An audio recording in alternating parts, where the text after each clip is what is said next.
Well, on my way back to Ontario. I just left at 9:36. That makes me home a little after 2 a.m. I suspect I'll get home around 20 after 2 or so. Really happy with the way the horses raced tonight. Greg just put it good. Greg, come all the way here tonight to watch the horses race. I thought I had a great shot with Arrowhead. I knew that 3 Point had a shot if he got the right trip. I thought, I don't know what the hell I'm going to do, was stay close. Manhattan Money, who knows? I thought we were going to have a good night here, but I didn't know how good. And it was decent. A win, 2/3 and a fourth. It's not like we, stole the show. But the horses certainly raced good, and we'll talk about them. Manhattan Money first, got to the front. So Manhattan Money is a quirky bugger, right? Nice horse, but we still wear a hood on him. He gets a little hot sometimes. He's still learning. He's still uncomfortable. Felt great tonight on the front end. I wish I had earplugs on him, but you can't put them on him. He can be nasty sometimes, and he doesn't want you screwing around with his ears, and I wouldn't want to be the guy trying to put them on, I can tell you that. So I'd asked him, Per Henriksen was the first guy I saw have the hood with you can pull them off. It's a European thing. It's like earplugs, but it's an ear hood you can pull off. And I said, geez, I'd love to try that on this horse next week. I believe if we had earplugs on him and I kicked him tonight, he doesn't get beat. He raced his butt off, but again, just a game of inches, and they were closing in on me, and I couldn't, he can only do so much. And the horse raced very good, whereas we're beat, along a short neck for second and maybe a quarter of a length, half a length at the most for winning, and he trotted his ass off the whole way. You can't ask for anything more than that. Very happy with the way Manhattan Money raced tonight. He's going to be a nice 2-year-old for the rest of the season, and if we put him away right, he's going to be a nice 3-year-old too, I think. Rose Run AJ, not much you can do. That colt of Burke's is probably one of the nicest colts I've seen in quite a while. Probably since the last time I saw him have a nice 2-year-old. He is an exceptionally gifted animal. I think Rose Run AJ raced his ass off tonight. Again, every horse that raced tonight raced as far as they could go. You can't ask for anything more than that, which is exactly what Greg said. He's 100% right. Rose Run AJ did everything he could. Just isn't that caliber. There's nothing wrong with that. He's a nice horse. And you know what? It's not going to hurt him to get stretched out a little bit tonight either. He'll come back that much better for the Buckeyes next start. Now we come on the track with Arrowhead Hanover. He's a little out of sorts, a tiny bit warming up tonight, but that's just him, right? I know the horse. He's an antagonizer. He wants to annoy you. He's like, Addie is with the other kids.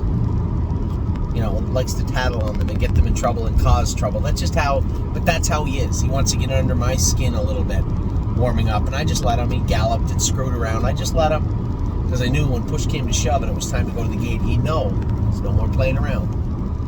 Blasts out of there. I didn't foresee the 2 leaving that hard. The 1 holding position. The 4 getting out that quick. Last I saw the 4, he was on the run in the first turn in the Meadows last time he raced here. Man, Tyler Buter, a lot of faith in that colt to go to there with him like that. Coming off 2 breaks in his last 2. I didn't want to let him in front of me because I knew that Dave Pallone was... I'm thinking as I go in the race, I have the best horse. I have the inside position of the 2 that have a shot to beat me, and they're going to work if they want the front. I stuffed Tyler in the 2-hole. I let Dave go, but I knew I was going to try and take as much starch out of him as I could without using Arrowhead too much. Now, he's worked up going in the turn, right? So I just want to let him idle over the quarter. I don't want to double him up and just give Dave the front end. And I don't want to get there too quick. 27-2 is lots. For a 2-year-old trotter, it's more than enough. But he felt comfortable. When I cut him loose, I'm thinking, I don't know how good you are, but I know how good this colt feels. Now, to be fair, Arrowhead did put a couple of steps in, touch himself, get out of gear a little bit. Might need a little work done. I'll tell you, I always want our caretakers to put weight on the horses, but Arrowhead's maybe 20 pounds overweight. And Mick does a great job with the horses, obviously. I said to her, work on his feet. I think we got to work on his feet really good this week. And this is before. The most surprising thing did not happen yet. I'll get to that in a second. Work on his feet. Have the vet go over him. He's a 2-year-old colt we never do vet work on. Maybe he needs his knees done. I don't know. There's lots of things we can do towards the end of the year, but for right now, he's maybe a hair overweight, which is impressive considering he's in full training and racing mode and in the heat of the summer. That's an impressive feat. So just have an easy week. Maybe scope him, draw his blood, have the vet go over him, and you know what? You just tried it in 53-4. For the love of God. I'm trying not to get depressed or frustrated because I want to win. But that's a lot to ask for a young horse. 5th lifetime start. He trotted 53-4 on a 5/8 mile track. Destroyed the track record. I think like 5 horses broke the previous track record. Right? All 3 that were in my race went faster than anybody's ever gone on that track as a 2-year-old ever in their life. Captain Corey won here, probably one of the most impressive 2-year-old miles I've ever seen. 5 horses tonight, maybe 6, went faster than Captain Corey did. And I got to keep that in my mind too. I'm walking around, like, got a chip on my shoulder. I'm like, dude, I shouldn't have beat for second. And he raced good. Damn it. And then, the voice of reason sets in. Hey, idiot. Horse just trotted 53-4. 29 seconds on the end of it. Then I get a text from Tim. We scoped him. Because it's important. You might say to yourself, why would you ever scope a trotter that just trotted 53-4? Why? Because I want to make sure that's what he was capable of doing tonight and no more. I want to know. 6 out of 10 for mucus. That's what he had. Now, again, and I'll continue to beat this drum, that is actually 3 out of 5. But it's not 6 out of 10. But we'll call it 6 out of 10 today. Now, obviously, that's all allergy mucus. The horse was not sick tonight. So as a trainer, you're left saying, Jesus, like, what? I know Tim is very aggressive with treating allergies. Of course he is. Every year we go through this. Everybody goes through this. And Tim's like, I don't know what else I can do. I said, Tim, if you scoped every 2-year-old that raced tonight, you might see a lot of the same. 3 out of 5, or 3 out of 5, 4 out of 5, 2 out of 5. You're probably going to see it. You're not going to see any horses 0 out of 5 on a night like tonight. Stinking hot and humid. It's impossible. Just do the best you can. So, what did we do from last week to this week? How do we do it differently so that we can turn 3 out of 5 into maybe 1 out of 5? And if we can turn 3 out of 5 into 1 out of 5, maybe we're the ones in the winner's circle with a track record. Because I can tell you what, it's awful fun to race this horse. You can leave, sit, follow. He's just a nice little horse. You know what he reminds me of? White Tiger was a painful bugger to race it to. An annoying animal, make breaks, and just have you on the edge of your seat and your butt puckered up the whole time and you're holding your breath. But he could go. Fast colt. Lawmaker was a sweetheart to drive, much like this guy. Leave, sit, follow. Always at 4 or 5 to 1 shot, right? Burke always had one. Tactor always had one. Everybody had one that could beat him. And he would beat them sometimes. That is Arrowhead Hanover, and that's a lot of fun to drive a horse like that. Now, if we can have him a little better mechanically next week, maybe his knees are a little tight. Maybe his feet are a little sore. Put the testers on him. See if there's any areas in her feet. Maybe he's got a little stone bruise. A little, maybe a little corn or something in his foot. That could account for that little ripple, but he's always had that ripple, so I doubt you're going to find anything. Just keep his feet good. Get him shod. Do what you can. You can help him. You just have to figure out how. And you might be home saying, I'm going to Google it, and I'll figure it out, and I'll send Anthony an email. Okay, thanks, I appreciate that. It's easier said than done. It's different everywhere, and it's this time of year. The most impressive thing is not a streak of blood, not a drop of blood, nothing. Now, if we keep blasting him out of there 27, might find something. Need to be a little more James and a little less Anthony next time. Which is fine. The beauty of having a horse that can leave like that, if you draw the inside again, everybody's wondering what you do. Nobody's coming off the car, foot to the floor. No one. Because they don't want to pay that price. So it allows you to float out a little bit easier, look right, pick which one you're going to let go and follow them. Or pick 2. You don't have to blast.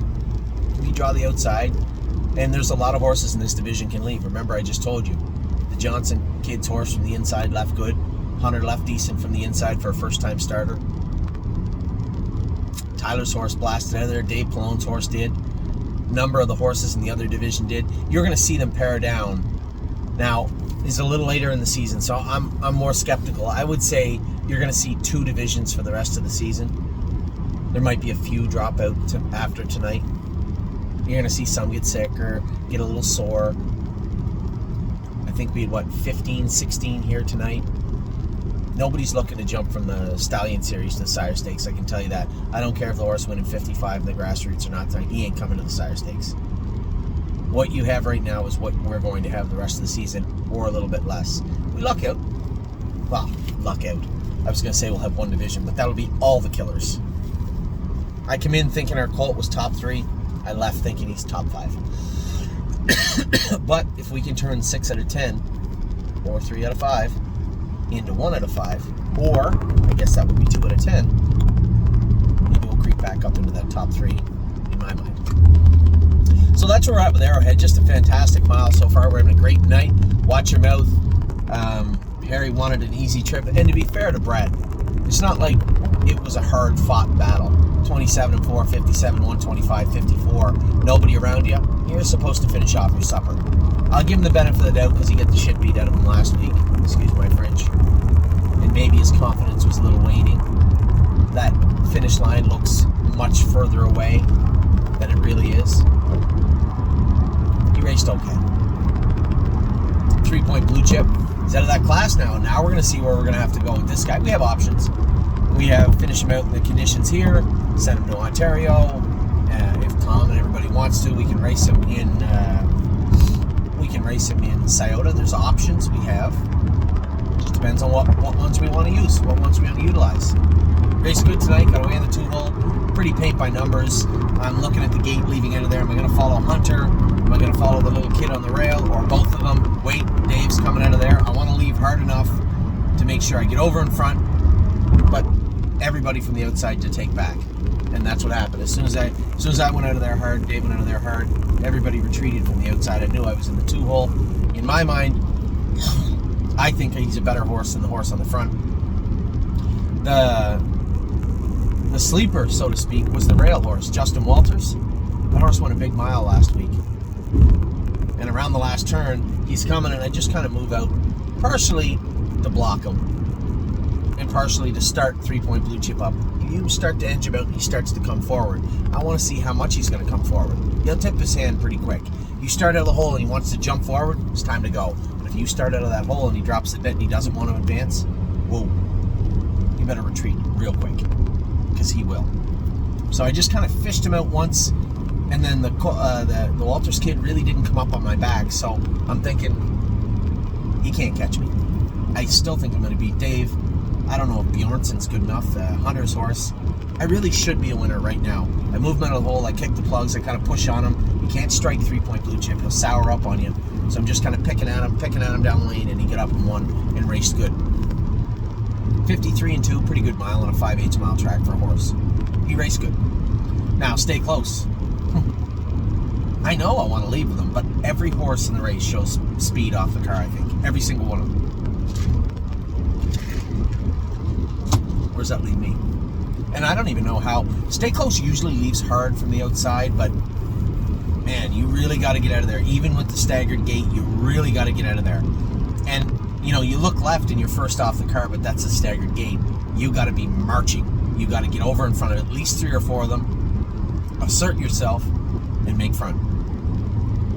Hunter's horse is the horse to beat. I know I can beat him off the gate if I come off there hard. I don't know what Dave's going to do with his horse. He's like 9-5. And if in retrospect, truthfully speaking, I thought Dave's horse was a little bit better horse than he was. Hunter cleared to the front. I knew he was bet down good. I'm in a good spot, and I can feel Dave. He's about to move. Pops out, and I'm like, who cares? I'm going to sit third. Let these guys battle a bit, and they soften each other up. Who knows? Maybe I get there.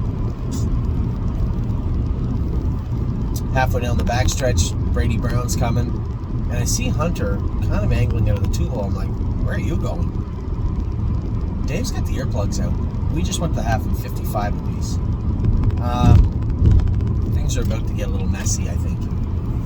Hunter pops out of the 2-hole and is around him just in a snap of a finger. He's around there. I'm like, this is bad. Boom. He's cleared to the front. I'm like, oh no. Oh no. Brady clears. I'm like, I kind of feed my wheel out.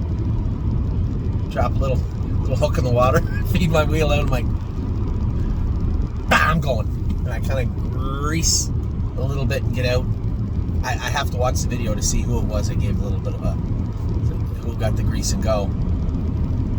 But he raced good. He raced so good. Just got nailed on the wire, but what are you gonna do? It's racing. Raced his ass off. Every horse we put in harness in the bike tonight at the Meadows raced their butt off. No complaints. Even Watch Your Mouth raced pretty good. Roser and AJ did everything he could, and I'm gonna watch JK Victory in another hour, and I'm sure he'll do everything he can also.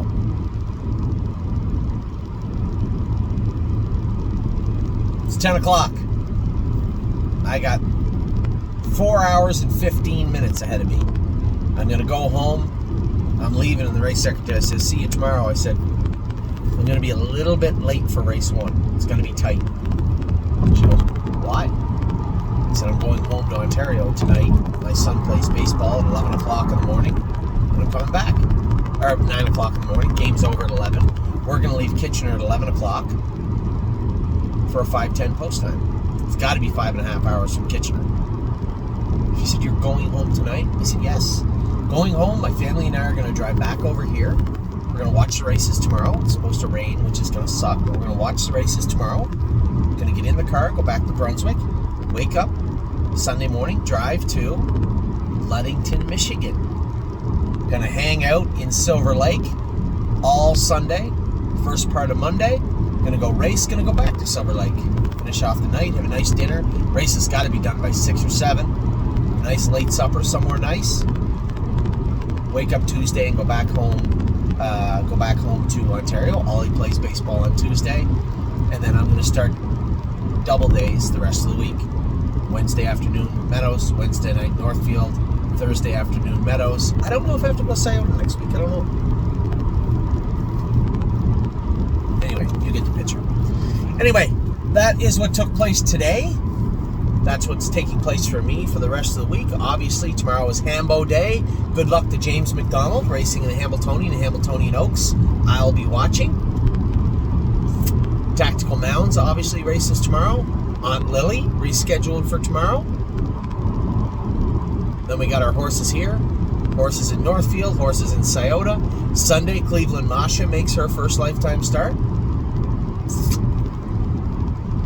My Wicked Heart, Danny O'Brien, 7-2 at Clinton. Come on, Danny, get us a win.